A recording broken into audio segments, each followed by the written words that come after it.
আমাদের নিত্যদিনের জীবনে আমরা তো টাকার ব্যবহার করেই থাকি, কিন্তু সেই টাকা বানাতে কত টাকা খরচ হয় সেটা কি আমরা জানি? রিজার্ভ ব্যাঙ্ক অফ ইন্ডিয়ার একটি রিপোর্ট অনুযায়ী 500 টাকার নোট প্রিন্ট করতে লাগে 2 টাকা 29 পয়সা, 200 টাকার নোটের ক্ষেত্রে লাগে 2 টাকা 37 পয়সা এবং 100 টাকার নোট প্রিন্ট করতে লাগে 1 টাকা 77 পয়সা। আবার 50 টাকার ক্ষেত্রে লাগে 1 টাকা 13 পয়সা, 20 টাকার নোটের ক্ষেত্রে লাগে 95 পয়সা এবং 10 টাকার নোটের ক্ষেত্রে লাগে 96 পয়সা।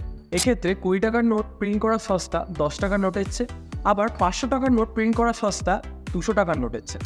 এবার আসি কয়েনে। কয়েনের ক্ষেত্রে বিষয়টা একটু আলাদা।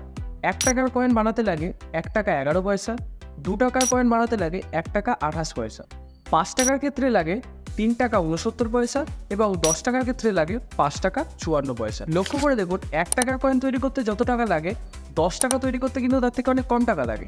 এর পেছনে একটা বিশেষ কারণ রয়েছে, কারণ কয়েন মেটেল দিয়ে তৈরি করা হয়, তাই এর লাইফ টাইম অনেক বেশি হয়। একটা 1 টাকার কয়েন 100 বছর পর্যন্ত চলতে পারে, কিন্তু সেই তুলনায় একটা 10 টাকার নোট কিছুদিন যায়। এরকমই ইন্টারেস্টিং ফ্যাক্ট জানতে চ্যানেলটিকে ফলো এবং সাবস্ক্রাইব করুন।